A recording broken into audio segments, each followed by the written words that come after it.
Yengune tawrisi fi subasu haite fi yengawbane na zananga tharaga surira su khangde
heidi heiredana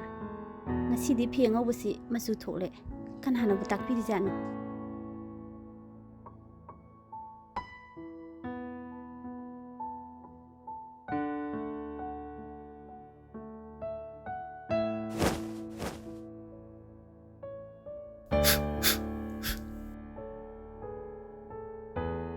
ꯑꯩꯅꯅꯤ ꯑꯩꯈꯣꯏꯒꯤ ꯊꯣꯡꯅꯥꯎꯒꯤ ꯃꯤꯡꯁꯦꯜ ꯑꯁꯦ ꯁꯦꯡꯗꯣꯛꯄꯅꯤ